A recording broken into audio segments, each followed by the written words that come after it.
nígbà tí ọba ń lọ sí irú bẹ̀ yẹn tí ò kó àwọn ẹńtórèjì ẹ̀ tó bá ń kó káàkiri tí ò kó wọn dání tó fi ń compete pẹ̀lú Ọọ̀ni ti Ilé Ifẹ̀. ọba ju ọba lọ tí ìjàkadì kọ́. You are going to your brother's house. You are going to your senior brother's house. Torí pé Benin ju Ọ̀yọ́ lọ, ó wá ń dá lọ lásán odidi ọba. Ta ni lọ pẹ̀lú ogun, ta ni lọ pẹ̀lú èrò lẹ́yìn. Kí wọ́n máa rí èèyàn lọ́tún ká máa ṣe tó bá ó rí bọ́ọ̀ ní ṣe máa ń kilẹ̀. Náà ọba yìí lọ síbi kò gbélù dání o, kò gbé fèrè ńlá dání o, kò gbé púrú, kò gbé dání o. Àmọ́ torí pé ó ti mọ̀ pọ̀ ní òwá bẹ̀ ni. Torí pé ó ti mọ̀ wípé Ọọ̀ni ò wá, ó ní ò jẹ́ kí bàbá yìí ó múra dáadáa bó ṣe yẹ kó múra, ẹja tó tọrọ fúnra wa. Torí mọ̀ wípé Ọọ̀ni ò wá bẹ́ẹ̀, ó ní ò jẹ́ kó dira kí wọ́n kó gbogbo àwọn tó máa ń kó dání kan kó dání kó wá di competition. Ó mọ̀ pọ̀ ní ò wá bẹ́ẹ̀ ni, because tó bá mọ̀ pé Ọọ̀ni fẹ́ wá, ó mo sure pé bàbá yìí ò ní lọ láì kó àwọn ẹni tó lè jẹ dání.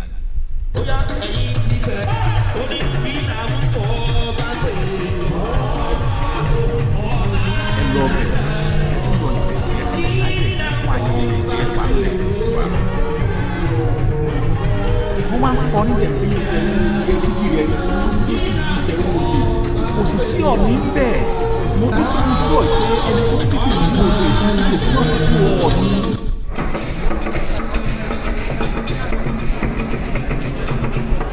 Ọọ̀ni bá ń bẹ́ ní ìlú ẹni tí wọ́n fi kú Ọọ̀ni.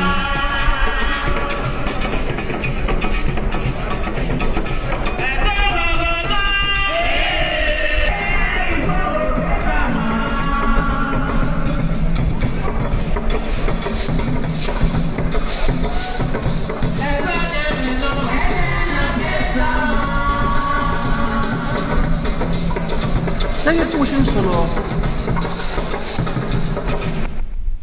bí Aláàfin àwọn ọba méjì ni wọ́n sòmbí tó jẹ́ àwọn ọba pàtàkì. Àkọ́kọ́ ọba òun náà ni ọba Ga Mantse ti ìlú Ghana, ọba Ga Mantse ti ìlú Ghana. Ẹlẹ́ẹ̀kejì òun náà ni Aláàfin ti ìlú Ọ̀yọ́. Ga Mantse wà the great. Wọ́n ò yẹ̀yẹ́ Ga Mantse, wọ́n ò fojú Ga Mantse ráre, wọ́n ò disown Ga Mantse, but wọ́n disown Alaafin Oyo. Ọ̀nà méjì gbáko ni wọ́n ti disown Alaafin Oyo. It is absolutely clear. Ọ̀nà méjì gbáko ni wọ́n ti disown Alaafin Oyo. Máa padà sẹ́yìn for record purpose. Àkọ́kọ́ ní ọ̀nà rèé tí wọ́n ti disown Aláàfin ti ìlú Ọ̀yọ́. Ẹ wò ó, ẹ̀yin náà ẹ wò kí ló lè máa ṣẹlẹ̀ níbí.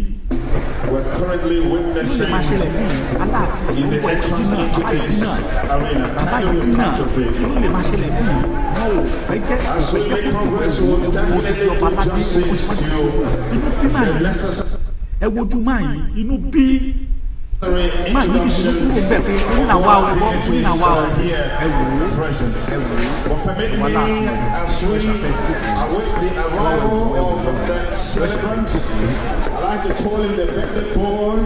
wọ́n ṣẹ̀ṣẹ̀ máa jókòó. Odidi ọba aládé ilẹ̀ Yorùbá, odidi ọba aládé ilẹ̀ Yorùbá. Ẹ bá mi sọ fún Aláàfin Ọ̀yọ́, ẹ dákun, ẹ ní kí wọ́n padà sí Ilé Ifẹ̀, ẹ ní kí ó dé Ilé Ifẹ̀.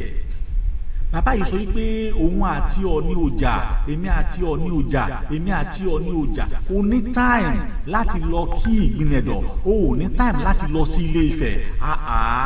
Tá a bá ìgbàdí sọ kí sọmọ àná, kì í ṣe ọmọ àná, kì í ṣe ọmọ àná. Ohun tó sì fàjà wọn, a ti ṣèwádìí ọ̀pọ̀lọpọ̀ àwọn nǹkan la gbọ́ tó dé pé bóyá ó jòótọ́ bóyá ó jẹrọ.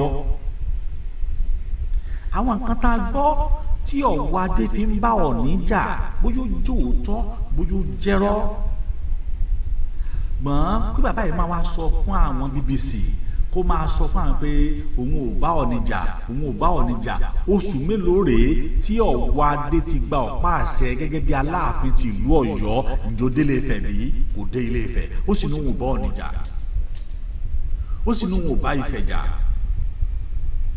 The grace tí Ọ̀wádé fún Ọlọ́fin nígbà tó ń ṣe ìwúyè ẹ̀ tí ò recognize Ọọ̀ni òun náà ni wọ́n náà wá padà wá ń gbà torí pé ó ti sọ òkò sórùlé. Aláàfin Ọ̀yọ́ ti ju òkò sórùlé ó sì di dandan kí Aláàfin Ọ̀yọ́ gbóhùn nílé. Ohun lé wà rẹ o ló bẹ̀rẹ̀ sí ní gbọ́ lọ́tún ló bẹ̀rẹ̀ sí ní gbọ́ lósì yìí. Àwọn ọmọ onílé ni wọ́n wá ń kàn lábùkù lọ́tún ni wọ́n ń kàn lábùkù lósì yìí. Nígbà tá a bá ṣe wá ń fi odidi ọba ẹ wo Ga Mantse Ga Mantse ọba ìlú Ga Mantse ọba Ga Mantse ti ìlú Ghana olẹ́wọ̀n yìí ẹ wo bí tọ́ba ìjókòó sí ẹ wo àwọn entourage tí ọba ìkó sẹ́yìn ẹ wo ẹ̀yìn ọba Ga Mantse yìí ẹ wo woman yìí ẹ wo lè wọ́n dress in dress of Ghana dressing ẹ wo ẹ̀yìn ẹ wo àwọn tó wà lẹ́yìn ẹ wo àwọn tó wà lẹ́yìn ọba Ga Mantse ẹ wo wọ́n àwọn lẹ́ ń wò yìí àwọn tó wà lẹ́yìn ọba Ga Mantse lẹ́ ń wò yìí ẹ wò wọ́n ẹ jẹ́ ń padà sẹ́yìn ẹ rí àwọn rèé Ga Mantse ni wọ́n tẹ̀lé wá bẹ̀ ọba Ga Mantse òun lẹ́ ń wò yìí ti ìlú Ghana àwọn tó tẹ̀lé wá rèé irú ìwo ló yí ọbẹ̀ lè ẹ wo ọba tó wà lẹ́gbẹ̀ẹ́ yìí náà ọba ẹ wò nígbà tí màá yẹn ń bọ̀ ó tún mọ́ba mi lẹ́yìn ẹ wo àwọn tó dùkú ẹ wò ta ni bàbá yìí ta ló mú lẹ́yìn. Ta ni wọ́n mú lẹ́yìn wọ́n kàn ń bà wá lójú jẹ́ wọ́n náà wọ́n tún ìran Yorùbá ṣe ẹ ń bà wá lójú jẹ́ lílé ẹ ń dìgírèsì wá nílé yìí torí pé ipò tó yẹ ká bá yín àbá yín lẹ̀ gẹ́gẹ́ bí ọba àti ń bá yín níbòmíì àti ń bá yín níbi tá a fi yín sí àti ń bá yín níbi tá a jù yín sí àti ń bá yín níbi tó jẹ́ pé kò yẹ ká ti bá yín. Kí ló dé tí àbùkù tí ẹ kàn ń fi ẹrẹ̀ tẹ́ ẹ fi ń yí wa lára ẹ ń fi ẹrẹ̀ ọ̀nà méjì ọ̀tọ̀ọ̀tọ̀ ta ní kan tí ẹ forget reception tí ò ní lọ nígbà tó ti rí the grace ní church àti church yóò gbà kúrò.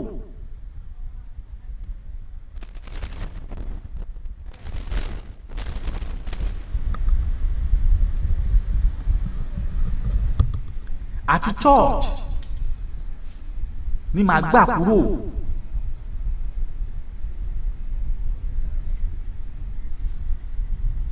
Kò sí tó burú nínú kọ́ bọ́ kúrò pé òun ò dúró mọ́ òun fẹ́ máa lọ ẹ lè mú sí tó bá lòun ò dúró mọ́ òun fẹ́ máa lọ ẹ lè mú sí ó ń lọ nìyẹn. But tí yín bẹ́ẹ̀ kọ́ ẹ tún wá ń dá ẹrẹ̀ yẹn kún ẹrẹ̀ fún ìran Yorùbá tá a bá wá wí ẹ lẹ́yìn lórí ẹ̀yìn ẹ̀yìn lórí aládé.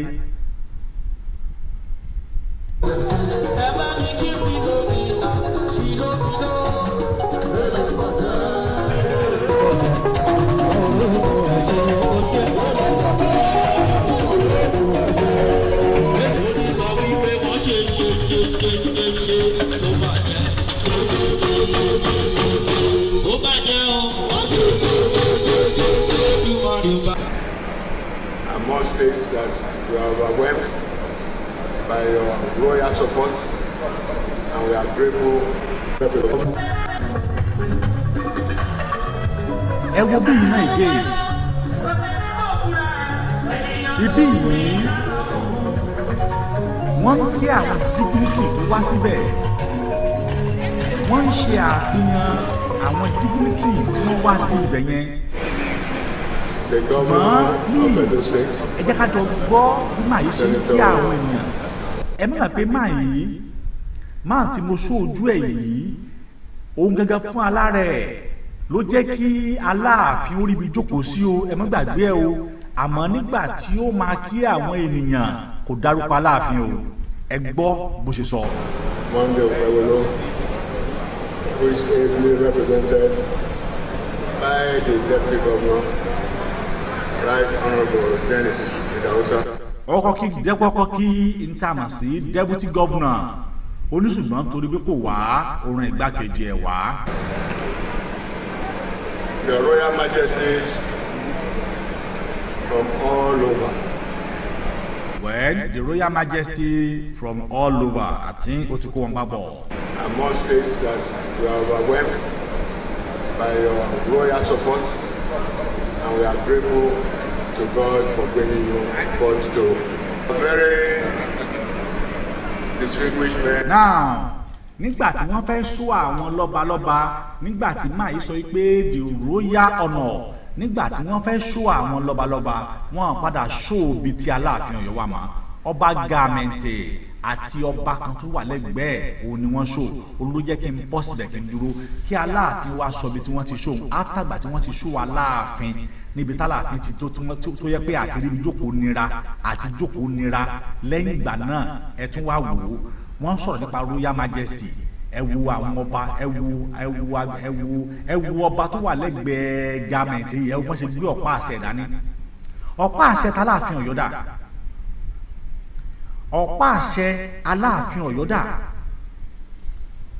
ọ̀pá àṣẹ tiẹ̀ dà ẹ wo ẹni tí wọ́n sọ Aláàfin dàmọ́ tá a bá rí ibi tí ká wò ó sí ìjẹ́ wọ́n tún sọ Aláàfin wọ́n padà sọ Aláàfin mọ́ níbí. A very giant shoe to bring the message of our father Chief Gabriel Osawaru to you, to welcome you to his home, to welcome you to his birthday, his 91st birthday. And it's his prayer that all of you here will also get to 91 and beyond. And he's also looking forward to you coming next year to come and celebrate the 92nd birthday. So this evening is not going to be a speech-making one, but rather it's a party.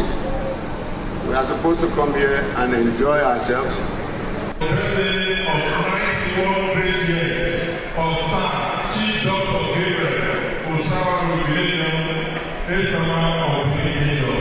May God commit to strengthen him in the mighty name of Jesus. The exaltation of the cross upon which Jesus was crucified. Now, inú chọ́ọ̀chì rẹ o mo tún padà sí inú chọ́ọ̀chì ni o mo tún wá padà sí inú chọ́ọ̀chì kẹ́ ẹ lọ wo ẹ̀tẹ́ àti àbùkù èyí tó kan Aláàfin Ọ̀yọ́ olójẹ́ kí n tún padà sí inú chọ́ọ̀chì ó dá mi lójú wípé Ọọ̀ni of Ife òní wà ń bì kí àwọn ọba tó jókòó yìí kí wọ́n má wábì kan fi Ọọ̀ni sí kí ló dé irú àbùkù wo leléyìí ẹ wá ní àbùkù kan bàbá yìí ẹni ẹ̀tẹ́ ò kàn ẹni àbùkù àti ẹ̀tẹ́ ò kan Aláàfin ti ìlú Ọ̀yọ́ àwọn ọba lẹ́wọ̀ yìí tí wọ́n dé adé ọba tí wọ́n dé adé tí gbogbo wọn wà níjókòó tí wọ́n jókòó yìí níbo gangan ṣé iwájú yìí ò sáyà Aláàfin Ọ̀yọ́ ń bẹ ni. tí Aláàfin Ọ̀yọ́ ò bá jókòó síwájú ẹ̀yìn ń kọ́ ibà àwọn èèyàn ni wọ́n wà lẹ́yìn yìí ṣé kò sẹ́yìn t'Aláàfin Ọ̀yọ́ lè jókòó sí ń bẹ̀ ni kó jókòó sí àárín àwọn ọba ẹ̀ àárín àwọn tí wọ́n jọ jẹ́ the same caucus ẹ wá ní ẹ̀tẹ́ ò kàn ẹ̀ní àbùkù ò kàn ẹni Aláàfin Ọ̀yọ́ ò dójú ti ìran ọmọ Yorùbá àtòrí àpèrè Oòduà àbájọ ń tara wa ni.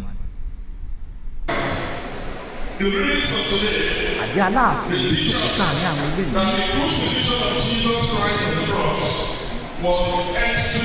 àbí Aláàfin fẹ́ kó tó dé ni. ẹ wo àwọn lọ́balọ́ba ẹ wo bí táwọn lọ́balọ́ba wà. ẹ wo àwọn lọ́balọ́ba ẹ wo bí tí wọ́n wà ta ló fẹ́ lé wọn bẹ́ẹ̀ kúrò bẹ́ẹ̀ ta ló fẹ́ lé wọn dìde.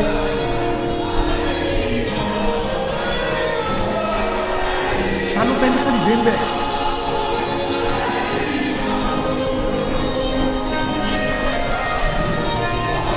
gbogbo àjọ ń tara wa pátápátá ni tí a bá rò tọrọ tá a sọ tá a bá sọ tí ń jẹ́ òtọrọ nínú ọ̀rọ̀ yìí bẹ́ẹ̀ ni bá ń tara wa ni.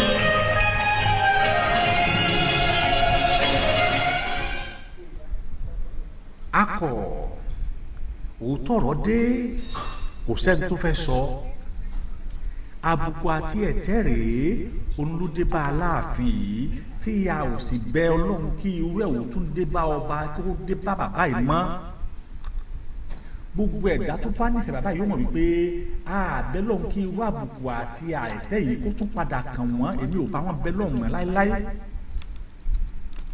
nítorí pé àbùkù lélẹ́yìí ẹ̀tẹ́ ní èyí tó kan ọba yìí tí ó sì yẹ kí irú ẹ̀ ò kan ọba mọ́ láéláé tí ò yẹ ká gbàdúrà kí irú ẹ̀ ò tún kan ọba mọ́ láéláé tá a bá ń jà bíi ti ká kókó tá a bá ń jà bíi ti kí ẹ̀tẹ́ ó máa bá ní kó tá a bá ń jà bíi ti ká bẹ̀rẹ̀ sí ní kan alábùkọ́ kì í ṣe nípa ti ẹ̀tẹ́ a gbọ́dọ̀ mọ̀ wípé àwọn ọba wa làwọn ọba yìí ẹ̀tẹ́ àti àbùkù gbọ́dọ̀ máa yí ọba lára ọba tí ẹ̀tẹ́ àti àbùkù bá ti ń yí lára wọ́n ti ń kan ọbẹ̀ lẹ́tẹ̀ẹ́ ọjọ́ ti pẹ́ nígbà tí a bá ń kan odidi aládé tí a bá ń kan lábùkù báyìí sí àwọn ni wọ́n ra àbùkù àti ẹ̀tẹ́ fún ara wọn ni sáwọn ni wọ́n ra àbùkù ẹ̀tẹ́ fún ara sáwọn ni wọ́n rà fún ara wọn ni ṣé àwọn ni wọ́n pe àbùkù àwọn ni wọ́n pe ẹ̀tẹ́ àwọn ni wọ́n pe àìní àpọ́nlé fún ara wọn ni àwọn kan wà tí ò gbọdọ̀ ṣẹlẹ̀ sí ọba láíláí fàbàdà àṣọ pé ọ̀rẹ́ náà kíkà àbùkù ṣùgbọ́n lójú kì í ṣe pé níbi ayẹyẹ báyìí kì í ṣe pé sọ pé Ọọ̀ni ò gbọdọ̀ jókòó kan blọọkù tàbí kọ́ ní ti jókòó kan wá ní kó dìde kò ṣẹlẹ̀ láíláí kó délé ṣẹlẹ̀ àyàfi kọ́ mọ̀ wulẹ̀ tí jókòó ló kù tó bá ti jókòó ó ti jókòó nìyẹn ọba ò kì í jókòó kan tó wá ní kọ́ bá òun ó tún dìde that is pé respect ọba yẹn nìyẹn shows that they didn't respect him at all shows that Owoade Alaafin Oyo doesn't have value in that premises ẹ wá jẹ́ ká máa wo tó pọ̀ tó wá padà wá ṣẹlẹ̀ wọn ò kó ìlú wọn ò kó àwọn bodyguard táyà wọn kì yẹn táyà wọn kì wọn ò kó wọn dání o wọn ò gbé fèrè lára ní ẹ jẹ́ ká wo ohun tó máa ṣe ẹ jẹ́ ká lọ wo ibi tí òun àti Ọọ̀ni bá ti máa pàdé tí bàbá yóò bá ti ní kó tìlù tí wọn bá tún ti ní kó gbó fèrè dání tí wọn bá ti ní kó dání ẹ jẹ́ ká lọ wo ẹ mẹ́lọ kọ́ ẹ kọ́ ti bí ẹ fi pamọ́ torí wọn kì í yé ní rí wọn kì í yé rí òde lọ wọn ò tún lóde lọ ẹ jẹ́ ká wá wò ó tí Aláàfin ò bá ti ní kúbo tó bá ti gbọ́ pé Ọọ̀ni ń bọ̀ ń bẹ̀ tó náà ò bá ti ní múra bí ogun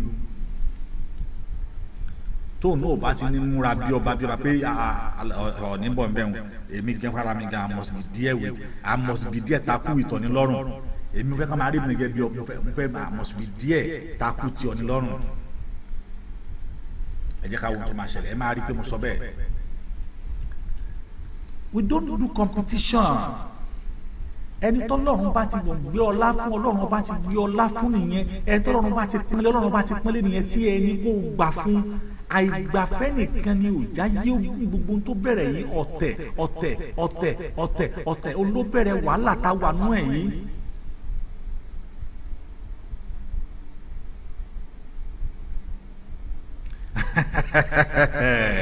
Hey, this is a real ganosilology. Eléyìí ò kì í ṣe ganosilology o. This is a real abukulology. Visual thinker.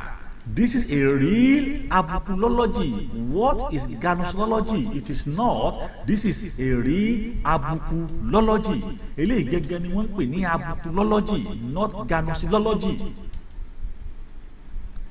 Torí tí abukulology bá ti kànyàn ló wá máa wá padà wá di ẹtẹlogrammagy tí ẹtẹlogrammagy bá ti wá máa kànyàn ló wá máa wá di ìtìjúlọ́lọ́jì ṣe ẹ wá rí tí ìtìjúlọ́lọ́jì bá ti wá kànyàn olúwa padà máa wá máa di acrodidology pé ó ti kàn mí ẹ̀tẹ́ yìí ti pọ̀ jù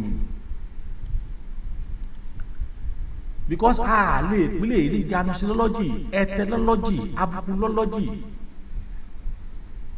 ó ní gbogbo eléyìí a gbọ́dọ̀ mọ́ra wálé ṣe rí ọba tó bá ti ń bá Ifẹ̀ jà ọba tó bá ti ń bá orí àpèrè àwọn baba ńlá ẹ̀ jà irú ọba bẹ́ẹ̀ máa ń kan àbùkù ni ẹ lọ wo tó ń ṣẹlẹ̀ ní Olúwo, ẹ lọ wo bí Olúwo gan ṣe ń kan àbùkù.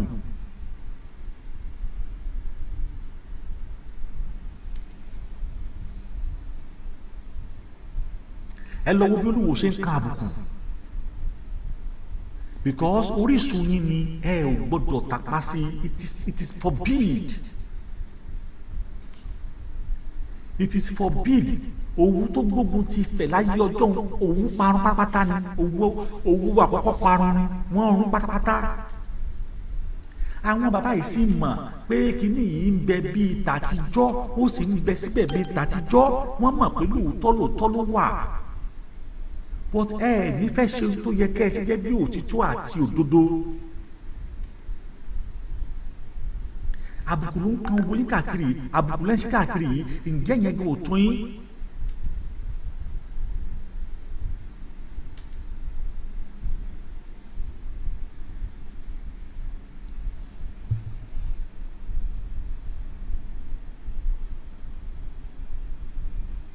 tẹ́ ẹ bá wá rírú ẹ̀ bẹ́ẹ̀ tẹ́ ẹ dojúkọ tí ogun wa bá wá kọ̀ tá a jù wípé ẹni tábùkù kàn yìí o ọba wa ni ẹ jẹ́ ká jọ bá àwọn Benin wí ni, torí pé tí wọ́n ṣe yìí ohun tó lòdì sí àṣà àti ìṣe ìran ọmọ kóòtù òjìrè ni, ó sì lòdì sí àṣà tiwọn náà.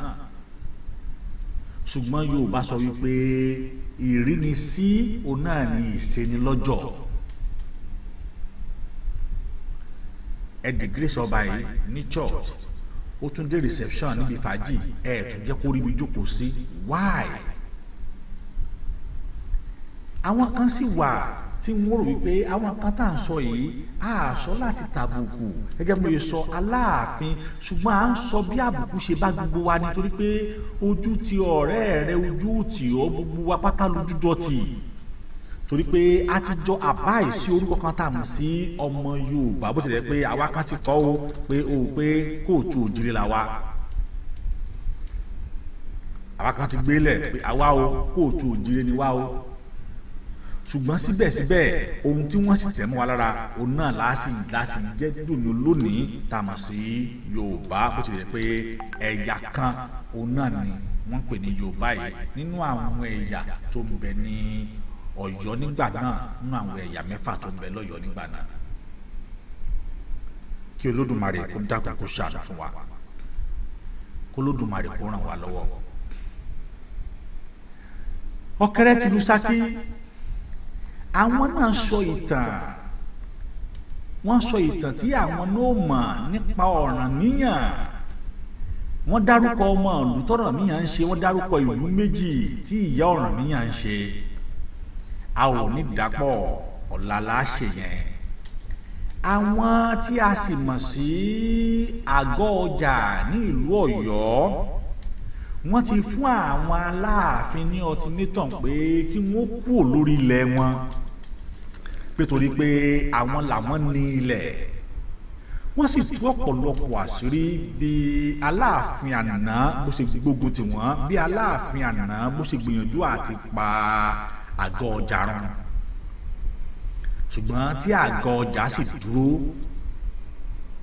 Ẹ má gbàgbé wípé wọ́n pa asínpa ẹni tó ń jẹ́ àtorí pé àgọ́ ọjà asínpa ni wọ́n máa ń jẹ láàfin Ọ̀yọ́. Àmọ́ n tá a gbọ́ ní inú ìtàn ni wípé Aláàfin fẹ́ jẹ́ kí àwọn àgọ́ ọjà kí wọ́n pa àgọ́ ọjà rẹ́ pátápátá, káwọn náà wá máa jẹ́ Ọ̀yọ́ completely. Òun ló jẹ́ kí wọ́n pe asínpa mọ́ra, wọ́n sì ní asínpa ti ọwọ́ bọ ìwé nígbà náà. Ṣùgbọ́n nígbà tí asínpa rí ìgbésẹ̀ tí Aláàfin ń gbé, asínpa kọ̀ láti fi gbogbo àwọn ọmọ àgọ́ ọjà sí abẹ́ Ọ̀yọ́. Asínpa dandan lá àwọn ò dá dúró lọ́tọ̀ ni. Ìdádúró tí wọ́n dá dúró yìí, wọ́n ní òun ló padà wá bí Aláàfin Ọ̀yọ́, ìyẹn bàbá wa Lámídì Adéyẹmí, òun ló padà wá bí wọ́n nú, tí wọ́n sì ń gbèrò tí ìjà náà búyọ láàrin wọn. Ìjà òun ló wá lé débi títí tí wọ́n fi padà wá lọ tan Asínpa Ọ̀yọ́ pa. Wọ́n yìnbọn mọ́ Asínpa Ọ̀yọ́ kò rán, wọ́n ṣaládàá kò rán wọ́n padà wá dá sídìsí lára ṣùgbọ́n ẹlẹ́rìí kan oṣù tó wà ń bẹ̀ tí ọ̀rọ̀ náà ṣojú ẹ̀ tó dẹ̀ sọ wípé Aláàfin Ọ̀yọ́ àná òun ló rán àwọn èèyàn kan wá pa bàbá yìí òun náà ni ọba tó wà lórí àpèrè àgọ́ ọjà lọ́wọ́lọ́wọ́ báyìí bàbá yìí wọ́n ní níṣe ni bàbá yìí níṣe ló sáwọ́gbó torí òun náà bá wọn lọ wọ́n ní bàbá yìí wọ́n ní ṣe ló wẹ odò já sí òdì kejì tí Ọlọ́run pa tí ẹ̀mí ẹ̀ fi ṣe àwọn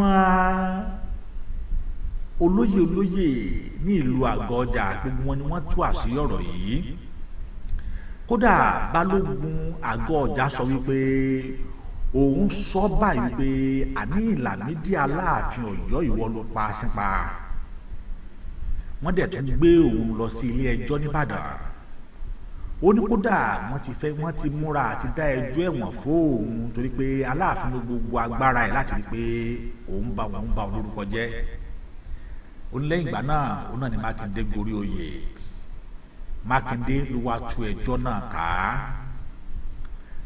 títí Mákindé tú ẹjọ́ ọ̀hún ká ẹjọ́ ọ̀hún ò tẹ́ Aláàfin lọ́rùn Aláàfin tún gbé ẹjọ́ ọ̀hún ó di ìlú Àbújá wọ́n tún ránṣẹ́ pé àwọn bàbá yìí wọ́n wá ní bàbá yìí sọ wípé ọ̀rọ̀ tó sọ yìí níwájú DPO níwájú IG l'Àbújá ǹjẹ́ tó bá rí Aláàfin Ọ̀yọ́ ǹjẹ́ sọ lè sọ níṣẹ́jú ẹ̀ bàbá yìí ni òun sọ níṣẹ́jú Aláàfin Ọ̀yọ́ àmọ́ ìjọ tí wọ́n ní kí Aláàfin Ọ̀yọ́ wá wọ́n ní Aláàfin Ọ̀yọ́ yọjú wọ́n ní ọmọ Aláàfin Ọ̀yọ́ tá a mọ̀ sí Skimmy wọ́n lòun ló yọjú bàbá yìí wá lòun wá ń bi Skimmy léèrè wípé kí ni ìwọ mọ̀ nípa ìtàn Ọ̀yọ́ ìwọ kọ́ òun la bálẹ́jọ́ bàbá tó bí ọ la bálẹ́jọ́ torí pé ọ̀rọ̀ yìí ò kì í ṣe ọ̀rọ̀ ọmọdé ọ̀rọ̀ àgbà ni Aláàfin Ọ̀yọ́ ò padà yọjú títí tí bàbá yìí fi wá gbẹ̀mí mi wàhálà àti ìdààmú ń bẹ lọ́yọ̀ọ́ ìṣòro àti wàhálà ń bẹ lọ́yọ̀ọ́ tí wọn ò tí ì